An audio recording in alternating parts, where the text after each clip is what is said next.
My pregnant stepsister lived in my home, demanded my master bedroom for her baby and wanted her boyfriend to move in, but my cold response left her stunned. I'm a 21-year-old male living in a house I inherited from my grandmother about 2 years ago.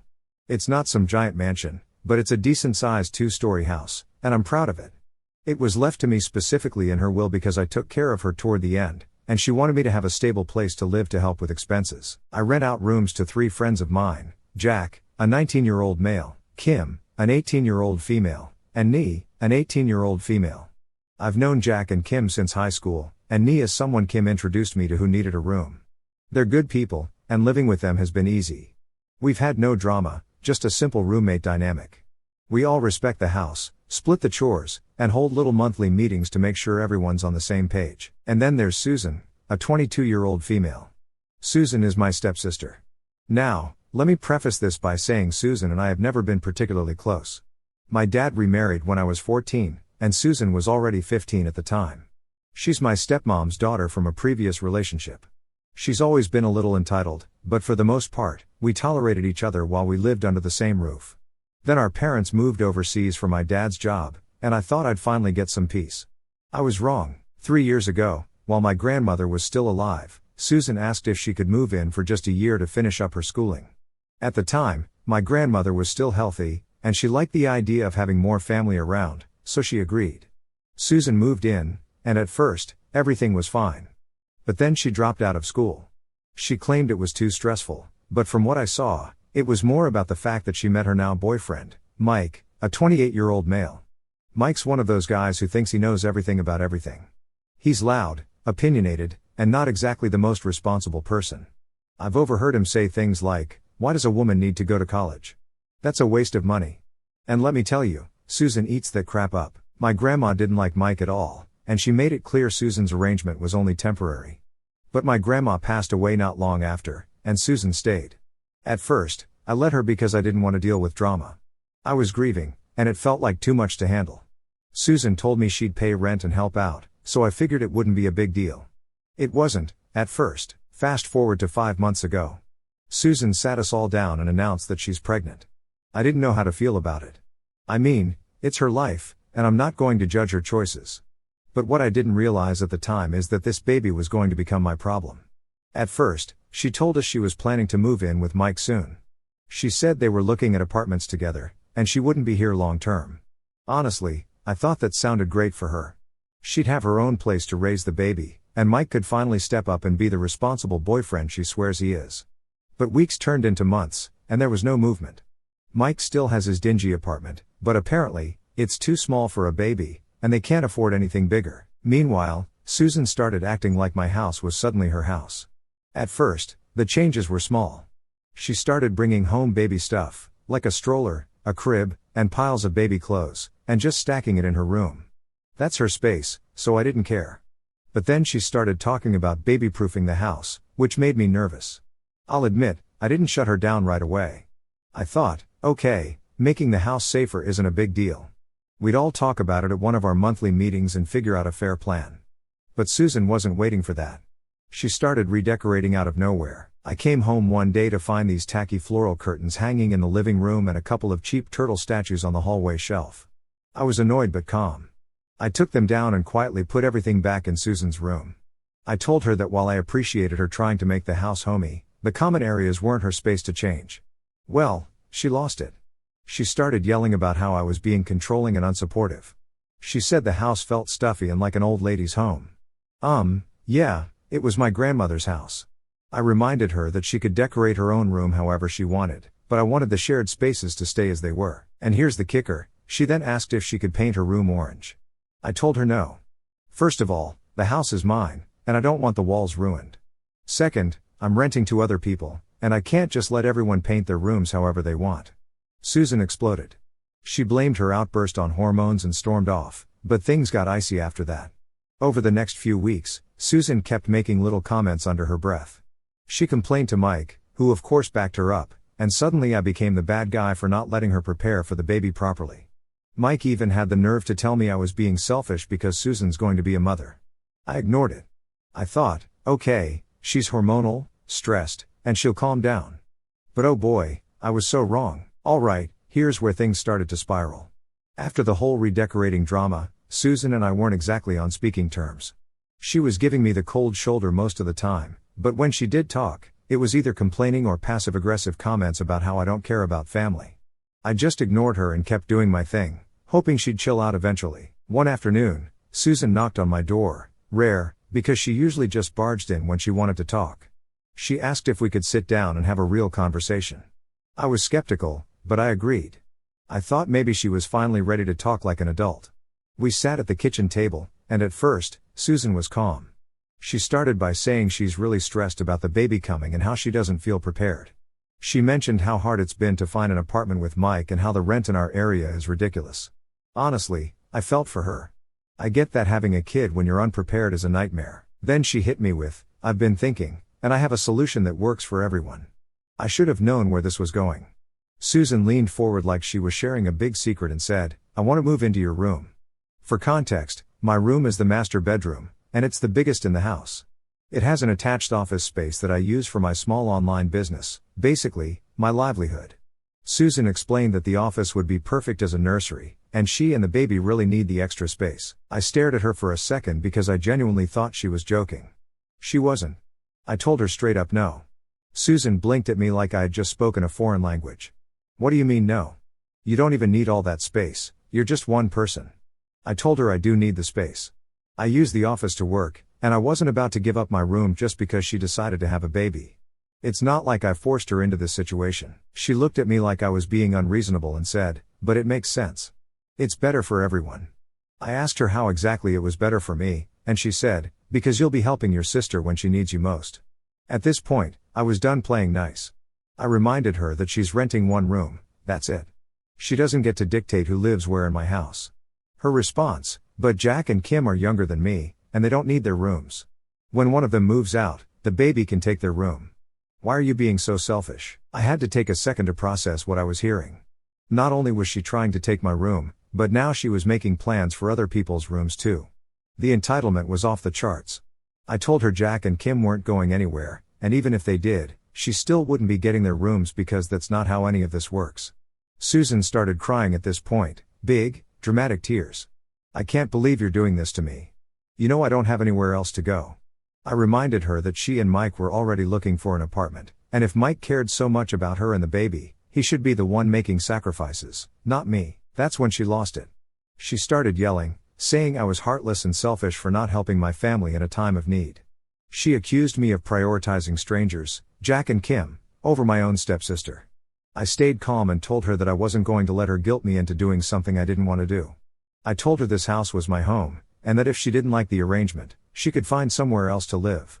That's when she dropped her trump card, our parents. She got up, wiped her face, and said, "Fine. I'll talk to Dad and Mom. I'm sure they'll agree that you're being completely unreasonable." I didn't respond. I just let her storm off and slam the door to her room. A few hours later, my phone started blowing up. My dad was calling, my stepmom was texting, and both of them were clearly on Susan's side. I finally picked up when my dad called for the third time. "Your sister called us in tears," he started. "Why are you being so cruel to her?" I tried to explain the situation calmly.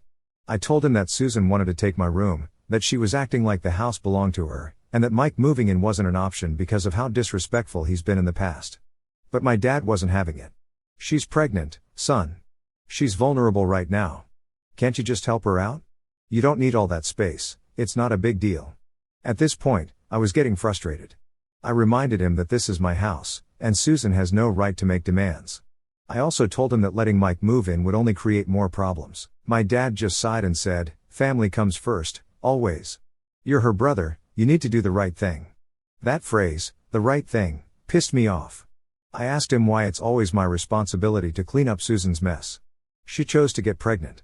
She's choosing to stay here instead of figuring out a real solution. Why is that my problem?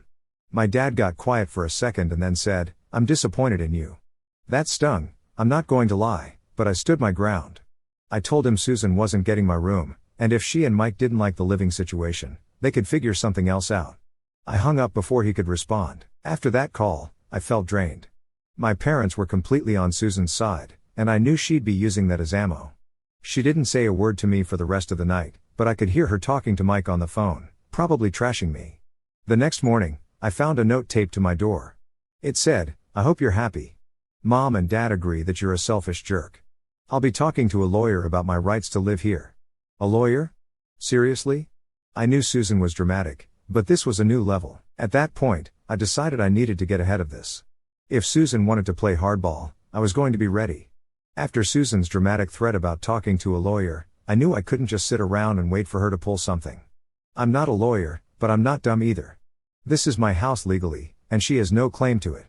Still, I wanted to cover all my bases before things got worse, because I knew Susan wasn't going to let this go quietly. I called my uncle, who's pretty level-headed about these kinds of things. He knows the family dynamic and has always been one of the few people who doesn't blindly take Susan's side just because she cries about something.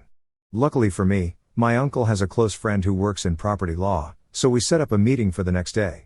I also brought Jack and Kim with me for moral support because they've been living through this chaos too. The lawyer was an older guy who looked like he'd seen it all.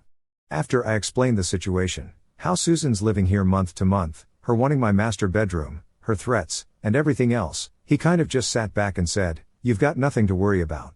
He laid it all out clearly for me. Susan has no legal claim to the house, it's mine.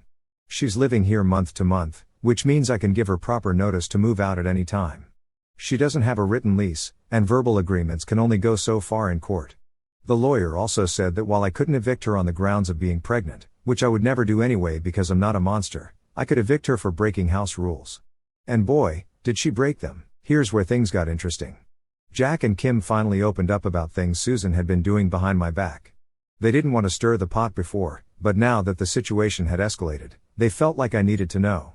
First off, Susan had apparently been making snide homophobic comments to Jack. Jack's openly gay, and Susan knows this, but I guess she thought it was okay to mutter things like this as a phase or real men don't act like that whenever they cross paths. Jack said he didn't want to make a big deal about it, but it clearly bothered him. Then Kim told me about how Susan had been barging into her room without knocking.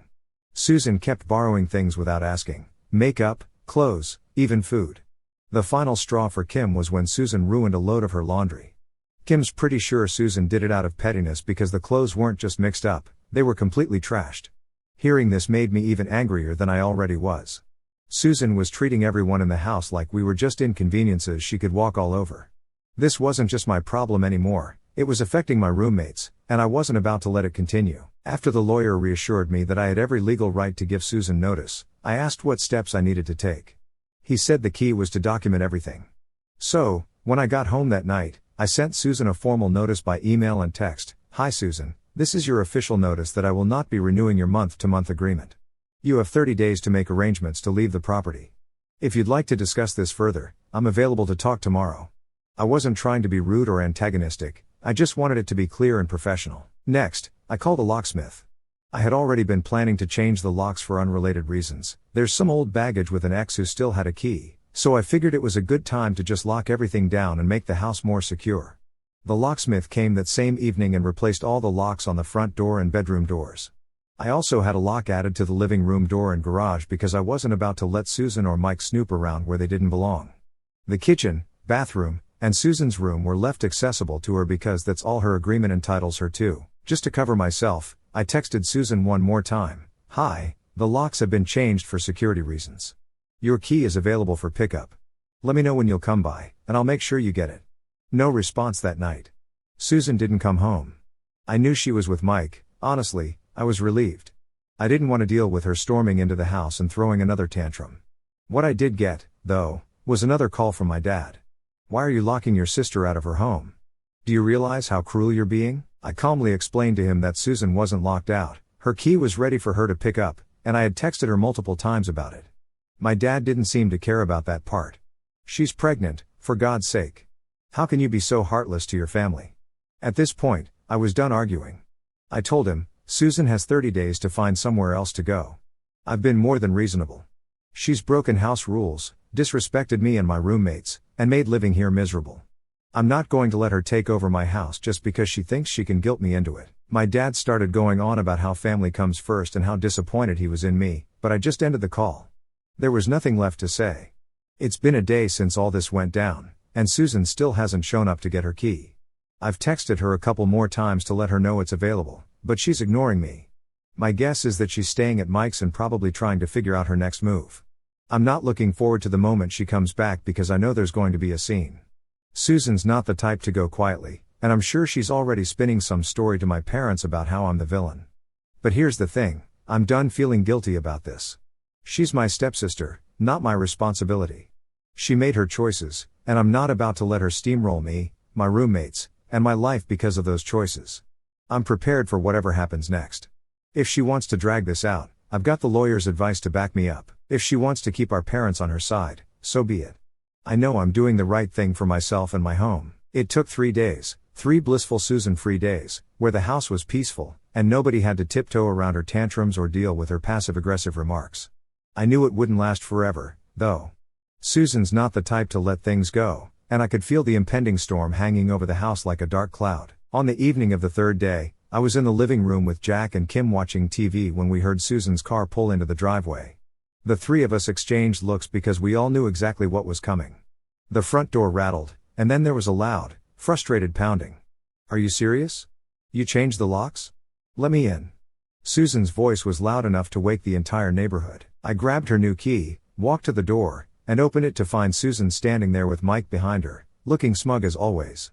Susan looked furious, her face was flushed, her eyes were red, and she was holding her stomach dramatically, like she was trying to emphasize her pregnancy. "Here's your key," I said as calmly as I could, holding it out to her. She snatched it out of my hand and shoved past me into the house. Mike tried to follow, but I stepped in front of him. "Where do you think you're going?"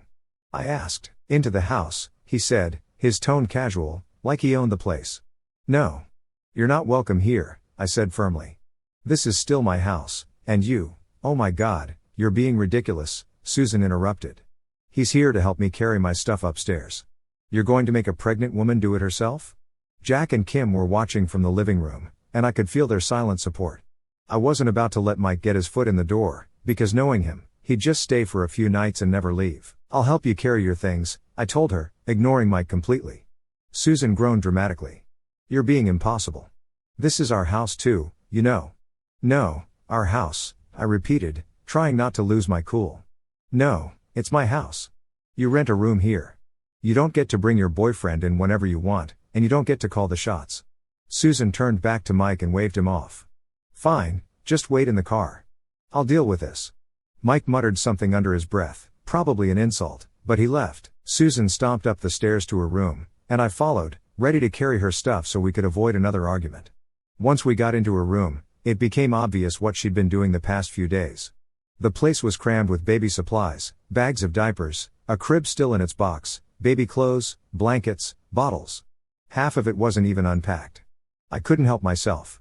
"You bought all this stuff, but you still haven't found somewhere to live?" Susan ignored me and dropped into her chair. "Mike and I are still looking. It's not easy finding a place that's affordable and big enough for the baby."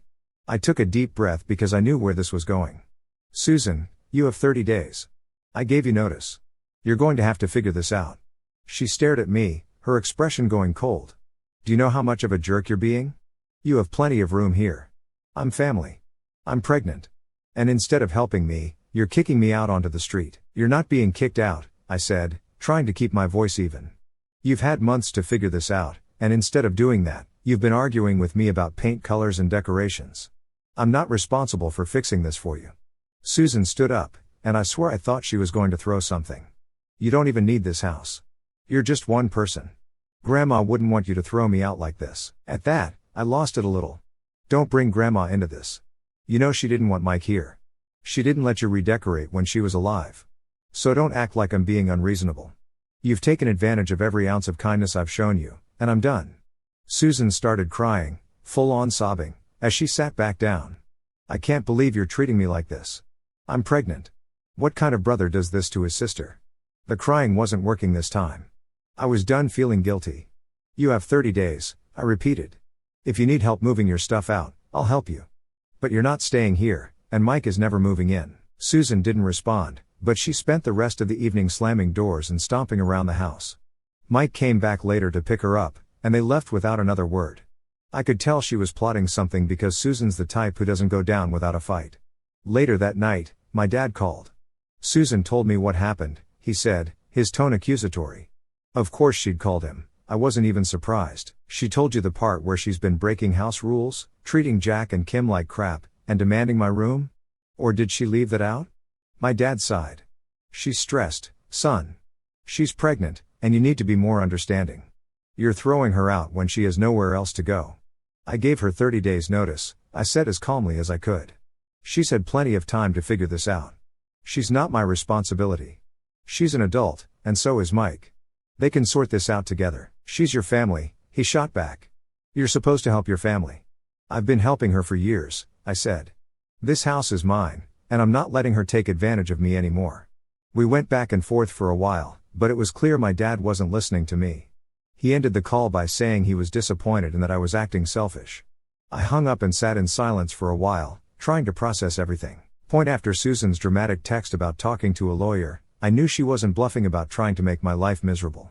She's always been the type to escalate situations when she doesn't get her way, and with Mike involved, I knew things were going to get messy. 2 days passed after the last meltdown, and the house was quiet again, too quiet. Jack, Kim, and me were all on edge, but we were trying to live our lives as normally as possible. Susan hadn't come back yet, which was fine by all of us. I figured she was still staying at Mike's and stewing about what to do next. I was wrong. On the third morning, I woke up to Jack banging on my door at 7 a.m. Mike's here, he said, looking angry and still half asleep. He's in the driveway, and he's unloading stuff. I think he's trying to move in. At first, I thought Jack was joking because I couldn't imagine even Mike being that bold. But when I looked out the window, sure enough, there he was, dragging a mattress out of the back of his beat-up truck like he was about to set up camp.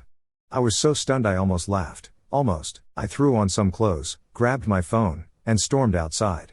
What the hell do you think you're doing? I demanded as I walked up to Mike. He looked at me like I was the one who was out of line. Susan told me I could move my stuff in. You didn't seriously think you could keep me out, did you? I was so angry I felt like I could explode. First off, Susan doesn't own this house. I do. Second, you're not moving in. Period. Take your stuff and leave, or I'm calling the cops. Mike smirked and leaned on the mattress like he had all the time in the world. You're going to call the cops on the father of your sister's baby? Nice, real classy. I pulled out my phone right in front of him and dialed the non-emergency police number. Watch me. Mike's smirk disappeared. Okay, chill out. He threw his hands up in mock surrender. No need to get dramatic. I'll leave, for now. I watched as he loaded the mattress back into the truck, all while muttering insults under his breath. Once he was done, he slammed the door to his truck, pointed a finger at me, and said, "This isn't over, man. You're screwing over your own family, and it's going to come back to bite you." I ignored him. I wasn't about to argue with someone who thought threatening me was a good idea. I stayed outside until he finally drove off. Jack, who'd been standing near the porch the whole time, let out a low whistle. I didn't think he'd actually try to pull that, Jack said. What was he even thinking? Honestly, I don't think he was thinking, I replied. He probably figured he could just bully his way in, like always. About an hour later, Susan texted me, "What the hell is wrong with you? You called the police on Mike?" He was just trying to help me move in. I didn't even bother to respond. Mike wasn't moving in, end of story. But Susan wasn't done. A couple of hours later, I heard her car pull up. I braced myself as she walked through the door, slamming it behind her. She was holding some papers in her hand and looked like she was ready for a fight. "What's this?" she demanded, shoving the papers at me.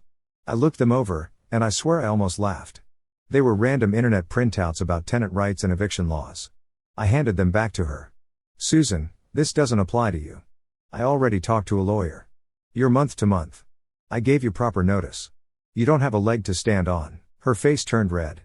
"Mike says I do have rights, and you can't just throw a pregnant woman out. I'm family, and this is our home." I had to take a deep breath to keep from yelling. "Susan, I'm done explaining this to you. You've broken house rules, disrespected me and my roommates, and now Mike's trying to move in behind my back. You have 30 days, that's it." She stared at me for a moment, her hands shaking as she crumpled the papers. "You're going to regret this. Dad's already on my side, and when he finds out how cruel you're being, he's going to make you let me stay." I laughed bitterly. "Dad doesn't have any say in this house, it's mine. Susan, you can cry to him all you want, but it's not going to change anything."